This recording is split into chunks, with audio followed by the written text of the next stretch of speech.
xalfadan anaa soo agaasimay waxaana ugu talagalay inaan isugu daro raali gelin iyo dardaaran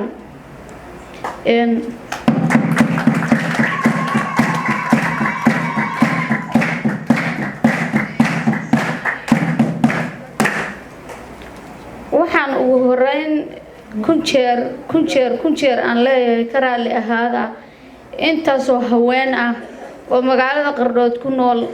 oo ah dadkii arrimaha bulshada u shaqeynayay ee ku shaqeynayay volunteerka ee ahaa aniga garbahaygii iyagaan ogeyn in intaan media istaagay oo aan raali ka ahayn in aan iri xubayntii ururka haweenka degmada Qardho waa ka tagay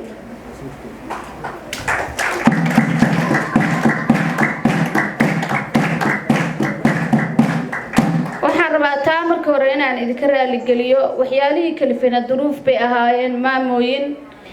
waxaan rabaa caawa inaan idin siiyo shahaado sharaf aan ugu talagalay shaqo wanaaga magaalada Qardhood ah ka shaqeyseen iyo aniga intii aan Qardho joogay oo aan hawsha ka hayay oo aan ka shaqeynayay arrimaha bulshada sida aad ii garab istaagteen oo aad ila shaqeyseen ma aha wax shahaado xun oo la soo sameeyay laydinku abaalmarin karo waxaad tihiin maamooyinka magaalada Qardhood gacanta ku haya waa ognahay waxaan wada ognahay in aad tihiin dad volunteer ah oo degan guryo aad u qurux badan oo habaysan oo xafiisyo ah oo loogu qareemo xaafadaha oo laan walba waxay leedahay xafiis waxay ugu qareentaa xaafada waxa lagu qabtaa hawlaha guud danta magaalada Qardhood oo ay ka mid yihiin canshuurtii oo la aruurinayay oo ay ka mid ahaayeen dub habeentii magaalada Qardhood lambareynta ee aad muddo u wareegayseen bilo ku dhow qorax sidii aad magaalada Qardhood horumarkeeda uga shaqeysaan waxa kale oo ka shaqeysaan si volunteer waliba aad in badan ka shaqeynayseen nadaafadda magaalada Qardhood sidii Qardho u qurux badnaan lahayd waxa ka shaqeysaan magaalada Qardhood inaad soo gudbisaan baahiyaheeda meelaha u baahan MCH-ka u baahan xarumaha saldhigyada u baahan xarumaha caafimaadka waxa u qarantaan dadka danyarta ah waxaan rabaa caawa inaan idinka mahad celiyo u qareemidii u horeysay markaan imi ahayd dadkii masaakiinta ahaa oo walaalaheen ahaa oo baahiyaha kaarka qabay ee aad ku bixiseen kharashkiina ay hay'adka sugin ilaahay baa taa looga mahad celiyaa waa ku mahadsantiin waan idinka mahad celinayaa waxaan kaloo rabaa inaan idinka mahad celiyo waxaan rabaa kaloo inaan idinka mahad celiyo ka qayb qaadashadii xoog lahayd ee aad ka qayb qaadateen dadkeenii ka soo qaxay magaalada Boosaasood sida aad ugu gurmateen oo aydin xabadi guriina ugu harin sida dadkiina naf iyo maalba aad ugu soo hurteen sida aad ula gaarteen dadkiinii inaad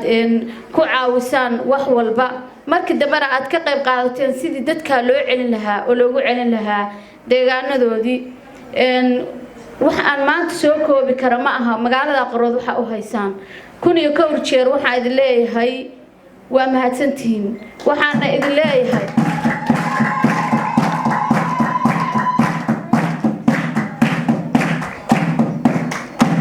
waxaan kaloo idin sheegayaa maamooyin anuu garabkiina nahay meel aan idinka jiraa ma jirto garabkiina taaganahay habeenii maalin taagnaanaya u qareemo u gooni ah ururka haweenka degmada Qardho baan ahay ku seexda kuna soo kaca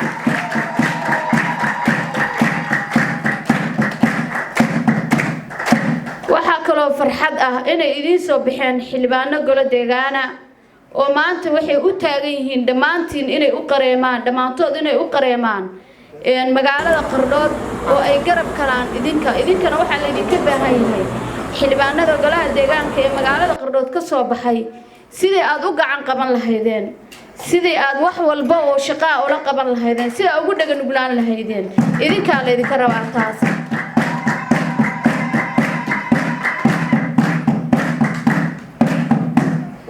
waxa la idinka rabaa maamulka cusub ee degmada Qardhood ee ah wiilasha dhalinyarada ah inaad garab istaagtaan ee aad garab istaagtaan horumarka magaalada Qardhood wax walba idin diraan ay baari aad u noqotaan hadii Ilaahay yiraahdo waa dardaaran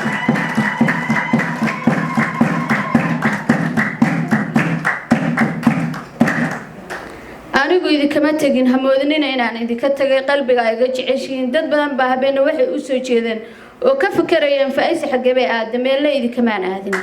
waa idila joogaa waa idin garab taaganahay warigeena waa idin garab taagnaanayaan waxaan rabaa caawa inaan shahaado sharafta iga guddoontaan maamooyin si kal iyo laaba inta halka daan kaga soo gudbo waxaan kale u diyaariyay shahaadada xildhibaan golo deegaan ah oo ka dambeeyay aniga horumarkayga sidoo igu dhiirigelin lahaa inaan anigu hore u socdo aan gadaal fiirin waa Xuseen Musannuur waa aqoon-yahan u soo baxay magaalada Qardhood Xuseen intaan halka kaga gudbo waxaan rabaa halkan uga mahadceliyo Axmed Muuse Cali oo ah kamid ah dhalinyarada Axmed Muuse Cali oo ah wiilka kaliya ee garab istaagay iguna soo dhaweeyay siyaasadda aan waxba ka aqoon waxaan kala rabaa halkan uga mahadceliyo Ruun oo aan ku soo xasuusto hooyaday macaan Allah naxariisto hal mar hooyo Faatixada Ruun waxa weeye xubin firfircoon oo dhalinyarada kamid ah oo ah gabar yar oo aqli badan ahna hadeer ganacsatada ugu waaweyn ee magaalada Qardhood barasho wanaagsan waxaan kala rabaa inaan u mahadceliyo Sucaad Xasan Shire oo ah xubin firfircoon oo dhalinyarada kamid ahayd gudoomiyihii ku xigeenkii ugu horeeyay ee gabara oo noqota dalada dhalinyarada Keenad Sucaad waxaan ku leeyahay hore u socod waxaan rabaa saxaafadda inaan halkan uga mahadceliyo dhamaantood inta ay ka tira leeyihiin gaar ahaan waxaan rabaa inaan u mahadceliyo Maxamuud Ladiif Shire iyo Xabiibiladan oo ah dad aad u wanaagsan una qalbi jilicsan jecelna wax walba oo aad u baahan tahay inay kugu dhiirigeliyaan noloshoodana aan hal shilin weydiin intii aan saxaafadu u baahnaa horumarkaygana ka shaqeynayay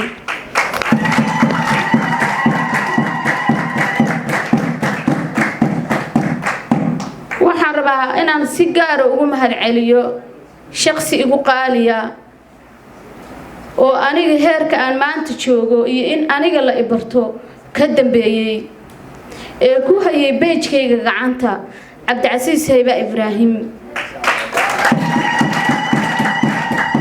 agteedana qaaliba ku yahay ururka haweenka oo dhanna agtooda qaaliba ku yahay Cabdicasiis ogaada haweenow intaasaan kaga gudbayaa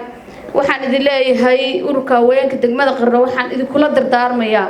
magaalada Qardhood waxay u baahan tahay horumar waxay u baahan tahay horu socod waxay u baahan tahay nadaafadii in la dardar-geliyo waxay u baahan tahay wadooyinkii in la soo sheego waxay u baahan tahay magaaladeena ammaankeeda in la sugo oo waa u jeedaan magaaladeena xaaladeedu waa xun tahay iyo habeenada tan iyo amaha kan cid kaliya la raba in la xiriirto saldhigga ciidanka